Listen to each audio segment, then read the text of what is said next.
Oho, nimanda? Hey, nimanda mengeylse? Bu tutma. Hey diyor. Kaldırganda. Hey. Hey. Bu depreye oxoya balanza.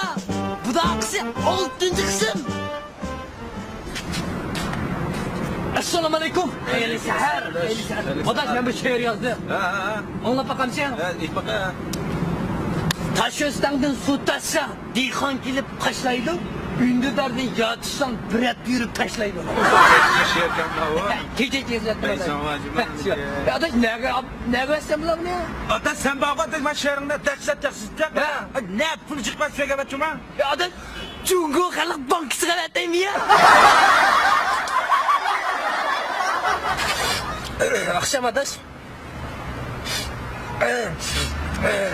Akşam adaş değişik oldu. Ya adaş sen çoğun kendisinde takip et mankalma adaş. Bir kağıt bir kolyak dergana yok mu de? Ya adaş koyaklık bağdaş. Babamam de ya. Sana bir tuğlamaydı da şunu. Değil mi?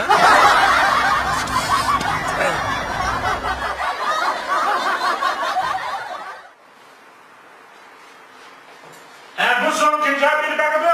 Malı ben çıkışlar. Yaxşı. Malı eşlerim malı. Durgunca fakat mı? Muhammed uydu da. Ama malı. Bu ne?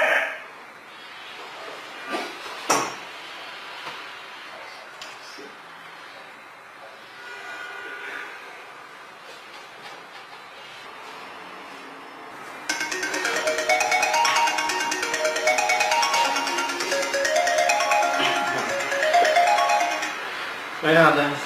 Yavaş ha. Malmışsan çakırattı.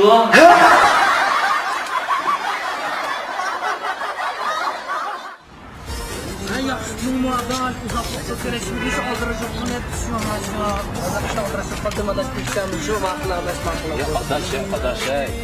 Bu kaçalığa telefonunu kıracağım deyman. Birden çoğundan çizdigen, birden çoğundan bal istigen. Bu telefonda bir minut mu ağırlanmagan. Kısmet deme telefon, mektep deme telefon, tamak deme telefon. Kaçalığa karşı telefon oynap jürek deyman. Andak gitmeyle. Hemen de oylap bakkan. Aynı vakti ecdattır emas. Telefon yok şarayt kanda yaşap diken de. Ve adaş, aynı vakit ecdatlarımız külpü yok, üylep gitke adaş, üylep gitke.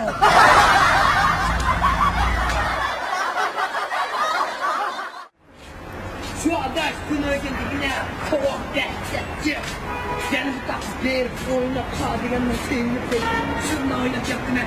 Vaaav. Hey aşık, tavlak bir su gelsin o havasında yakşı yaparak. Tatlı sayal çıkta hoş gelsin he. Hayat bak o kadar anlaşıldı adaş. Bilmek güzel ki. Şunda Adaş. o ya.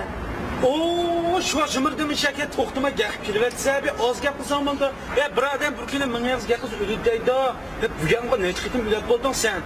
Oh, mandal gəqilğan bolsan adaş. Əmdimə bizə pəs işdən bax qoqaysan. Ayşə kat kimi solab qoyğaya gəldim cuma sənə. Yemin edən çox gəqilğan bu. Ya solap ışıklı iştin katık solap kaysan o. Meyli adaş. Bu üyen oğur kep kalsak kala. Ketlik kovmayın cuma. Ne be?